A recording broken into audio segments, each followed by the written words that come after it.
cuando nace su niño, ustedes lo dejan así sin comer o solamente le dan un plato de comida al domingo, ¿verdad? ¿Cuántos de ustedes hacen eso? Levánteme la mano. ¿Verdad que usted no hace eso? ¿Qué hace usted? Usted le da 3 platos de comida al niño diariamente, ¿verdad? ¿Por qué? Porque quiere que el niño crezca como saludable, que crezca bien, que sea fuerte, que verdad que cuando venga el momento de la enfermedad no se decaiga, no se muera, ¿verdad que sí? Usted está procurando que su niño crezca lo más saludable y lo más inteligente posible, ¿verdad? Pues así es Dios también. Dios no nos va a decir un consejo simplemente para perjudicar nuestras vidas.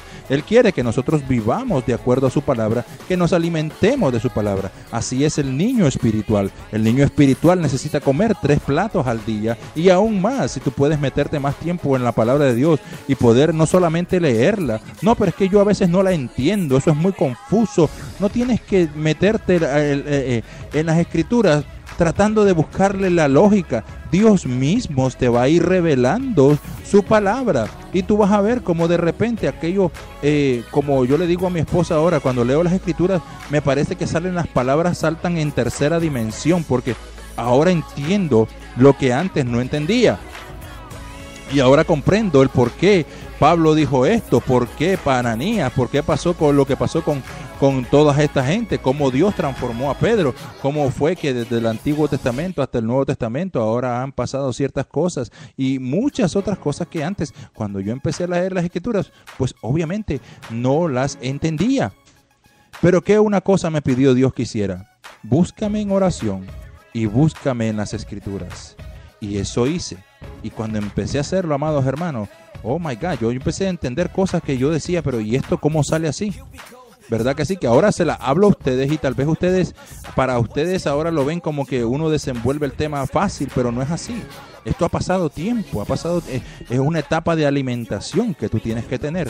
¿Y en qué me ayuda a mí el alimentarme de la palabra de Dios? Porque toda la escritura es inspirada por Dios, amados hermanos. Y en toda la escritura tú te vas a dar cuenta de muchas anécdotas. Estos no son cuentos de hadas, estos son muchas anécdotas de hombres y mujeres de Dios que pasaron circunstancias en las cuales Dios estuvo envuelto y le dieron participación a Dios en el asunto.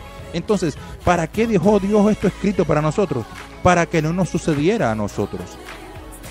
Para que lo que pasó allá en el Antiguo Testamento, cuando se acuerdan, cuando este hombre quedó solo en la cueva y sus 2 hijas fueron las que quedaron con él, y dice la Biblia que lo emborracharon y se acostaron con él, para que esto no te suceda a ti. Cuando dice la Biblia que aquel hombre cayó, ¿verdad?, con una lepra y que Jesús lo sanó y le dijo no peques más. Cuando le pasó al pueblo de Nínive, todas estas cosas que sucedieron con estos antiguos, todas estas cosas que vivió Pablo, cuando él siendo todavía el fundador de su propia iglesia. Imagínense usted es el fundador de algo y resulta que después cuando llega a entrar en su edificio no lo dejan entrar si no presenta carta de aprobación. Y así todas estas cosas que están escritas en la Biblia son las mismas que estamos viendo hoy en día. Claro, en un diferente tiempo, en un tiempo más moderno, en un tiempo más extraordinario, en un tiempo más avanzado, por así decirlo, extraterrestrial, por así decirlo, pero son las mismas cosas, las mismas circunstancias. Hoy en día tú no te puedes parar en un lugar sin que tú digas cuál es tu currículum. ¿A qué se refiere, hermano? Bueno, tienes que enlistar la lista de títulos que tú tienes, porque de otra manera tú no sabes lo que estás hablando. Cuando la Escritura me enseña, fíjate la diferencia del hombre a las Escrituras. La Escritura me enseña que de lo vil, de lo necio, de lo menospreciado, escogió Dios para avergonzar a todos estos que se dicen sabios. ¿Se da cuenta la diferencia de lo como Dios piensa a como el hombre piensa? Entonces, todas estas cosas son pequeñas zorritas que se han colado dentro de la iglesia y que no nos están dejando avanzar hoy en día. Por eso es que nosotros vemos que la cosa no está avanzando como quisiéramos, porque las iglesias no crecen, porque el proyecto no avanza, por el egoísmo. por muchas otras zorritas que no dejamos entrar. No nos estamos alimentando de la palabra, número uno. Número dos, muchas cosas están colando dentro de la iglesia. ¿Por qué? Porque no le estamos dando el lugar a Dios que debe tener. ¿Cuál es el lugar que Dios debe tener? Siempre Dios debe tener el primer lugar, como empezamos hablando este tema en el libro de los Proverbios, cuando leímos que pusiéramos a Dios siempre y lo reconozcamos en todos, no en algunos, en todos nuestros caminos. Entonces, cuando nosotros aprendamos a manejar las cosas de Dios de verdad, con mucha seriedad primeramente, porque hoy en día cogemos las cosas como que fueran un juego, como que esto no fuera verdad, como que Dios no existiera. No, que mira, que yo hago esto, hago lo que me da la gana y sin embargo, mira, nada pasa, nada sucede y tú no te das cuenta, pero en el mundo espiritual están sucediendo muchas cosas que eventualmente se dan a realidad en el mundo real, en el mundo de la carne, en tu vida, en la vida de muchas personas, pero tú no te estás dando cuenta y tú estás tan cegado a veces de las cosas de este mundo que no te das cuenta que todo aquello que has sembrado está viniendo a hacerse una realidad en tu vida. Sin embargo, ¿verdad? Estamos tan ciegos a veces que no nos damos cuenta que esto está sucediendo. Hay personas que a veces no tienen ningún centavo en su cuenta bancaria. ¿Por qué? Porque simplemente no están poniendo a Dios primero. Eso es todo. Es así de sencillo. No es, como te repito, yo ayer lo dije y lo voy a repetir otra vez, no es lo que tú echas en el costal, no es lo que tú echas en el plato, lo que va a garantizarte el que tú seas próspero, sino lo que te garantiza a ti el que vas a prosperar es la obediencia a Dios. ¿Por qué? Porque si tú haces lo que aquí está escrito, ¿ok?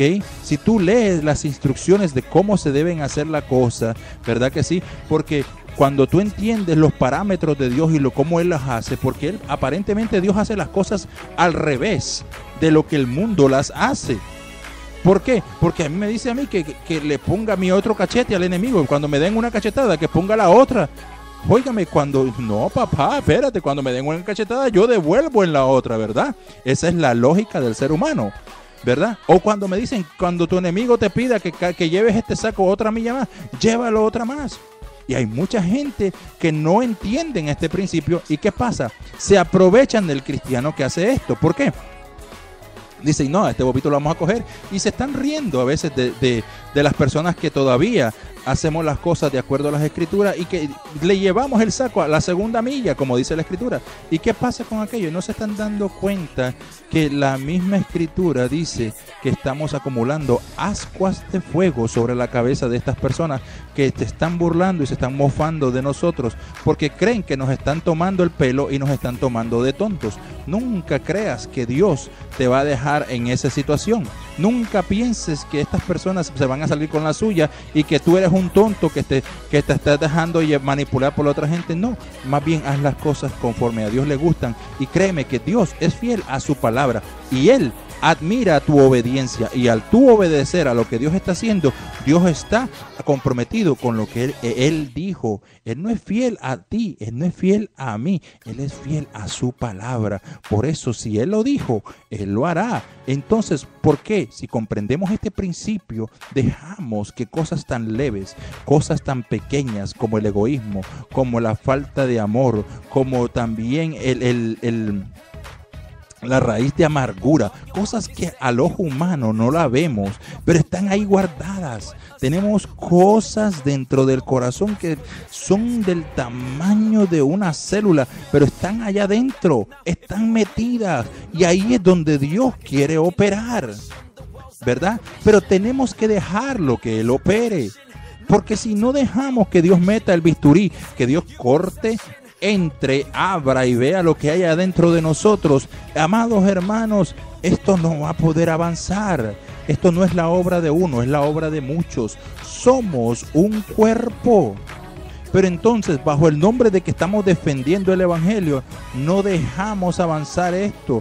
Y no estoy hablando de cambiar al modernismo, no estoy hablando de cambiar a la nueva era, estoy hablando de llevar esto a la estatura del varón perfecto que es Cristo a través de las Escrituras. ¿Ok? No estoy hablando de una nueva religión, no estoy hablando de nada de eso, estoy hablando de nosotros aprender a crecer espiritualmente en Dios como individuos, como persona, ¿verdad? No estoy hablando de niveles de ministerio. Si ya Dios te llamó al ministerio y tú estás completamente seguro de que Dios te llamó al ministerio, Dios va a respaldar su palabra. ¿Por qué? ¿Qué dijo Jesucristo? Por los frutos los vas a conocer. Entonces, si Dios te llamó a ser maestro, tú vas a ver con tus ojos que aquella persona es maestro. Hay personas que están paradas como maestros que yo digo, yo no sé por qué está enseñando, si honestamente ese no es el don de él. Ahora, tú los oyes hablar como evangelistas y sí, hablan muy bonito, pero ¿qué pasa? Todas estas cosas tienen que tener confirmación de Dios. ¿De qué manera? En el maestro, en la enseñanza. ¿Por qué? Porque el maestro te va a aclarar la palabra, te la va a hacer entender y Dios le da a aquella persona ese don. El maestro te hace ver las cosas que tú no podías ver, porque cuando leemos por encimita, pues simplemente estamos viendo una historia, pero el que es maestro tiene la unción y viene ahí y habla por medio del Espíritu Santo y tú ya empiezas a ver que aquel maestro empieza a hablar y tú dices, wow, óyeme, de verdad que yo no había visto eso de esa manera, increíble, y aquello te deja atónito. ¿Por qué? Porque la unción de Dios está sobre él. En cambio, el evangelista, oh my God, no estoy hablando de hablar fogoso, estoy hablando que la confirmación del evangelista es sanidades y milagros. Y no estoy hablando de pegarle 4 gritos y sacar un demonio y ¡fuera! No. Estoy hablando de que simplemente la unción de Dios se mueve. Porque cuando Jesús se movía en diferentes lugares, Jesús no tenía ni que hablar. Amados hermanos, se movía en una unción tan potente Jesús que los demonios más bien le salían al encuentro y le decían, oye, pero ¿qué tú vienes a hacer aquí, muchachos? Si yo estaba de lo más tranquilo. ¿Se acuerdan del endemoniado gadareno? Que el hombre tenía una legión de demonios dentro. Los mismos demonios. Ay, viene Jesús. Ahora, si estábamos de lo más bien, teníamos tremendo bacanal aquí y ahora viene Jesús a sacarnos de aquí. Pero mira, ¿sabes qué? Si nos vas a sacar, sácanos, mándanos a los puercos. Imagínate tú. ¿Y qué hizo Jesús? Enseguida. Él no dijo, oh my God, ¿qué va a pensar la asociación de animales? Y ahora sí que me van a meter en tremendo problema la gente que protege a los animales aquí ahora. Óigame, ¿qué problema me puedo meter? Imagínate Jesús en este tiempo lidiando con el dilema ese del maltrato a los animales. Oh my God, imagínate que Jesús hubiera mandado esos 2000 demonios que le sacó a una persona, amado hermano, y los mandó a los puercos. Y dice que todos los puercos se tiraron al barranco. ¿Qué hubiera pasado hoy? ¡Oh! Brutalidad contra los animales. Porque hoy en día amamos los perros. Yo no entiendo eso. Amamos más al perro y al gato que al mismo esposo y a la esposa. Yo eso son cosas que no entiendo, honestamente. Ojalá que haya un maestro que un día me lo explique. Pero bueno, otra de las cosas, el que es pastor siempre está movido a misericordia. Siente por las demás personas, siente por las almas, siente la preocupación de que a alguien le está pasando algo. ¿Qué es lo que dice la Biblia del pastor? Óigame, el pastor es aquella persona que te va a guiar, que te va a crear. Es como un segundo padre, es como una segunda madre. Óigame, el pastor te va a guiar siempre movido a misericordia. Y a veces ese es un ministerio durísimo. ¿Por qué? Porque los pastores a veces son los que reciben más golpes de la congregación debido a que como siempre tienen que estar movidos a misericordia, pues entonces la gente a veces malinterpreta esa misericordia con el ser tal vez tonto o que tiene que hacer lo que la gente diga. No, el pastor a veces tiene que poner mano dura, pero sin embargo la misericordia de Dios siempre se mueve en su corazón, no importa lo que haya sucedido, ¿verdad que sí? Entonces, ¿qué sucede? Aquel hombre se va a mover siempre a misericordia y amor por las ovejas. ¿Qué dijo Jesús? Que si un pastor pierde de las 100 ovejas una y deja las 99 encerradas y se va a buscar las que se perdió. Pero ¿qué hacemos hoy en día? No, dejamos ir las 99, ¿verdad que sí? Bueno, pues son cosas de la vida que pasan. Mejor no me meto en ese tema para no meterme en candela. Entonces, ¿qué sucede? La del profeta. El profeta no solamente es profetizar. El profeta se mete en otros diferentes niveles. De verdad que sí, porque, ¿por qué? Porque para llegar a ser un profeta, primeramente ya tienes que haber pasado por la del maestro, por la del pastor, por la del evangelista, y entonces ya cuando tú llegas a un nivel de profeta, Dios mío, ya Dios te está utilizando, ya no solamente en uno, sino que ya eres indispensable. Y cuando llegas al de apóstol, oh, ni se diga. La del doctorado, pues no me digan, porque no puedo decir nada del doctorado, porque, ¿cómo se llama? La Biblia no me llegó hasta ese título. Yo creo que eso es un nuevo título que salió ahora, pues, para subir más alto, porque hoy en día ya hay tantos apóstoles que entonces nadie se quiere quedar atrás, y entonces por ende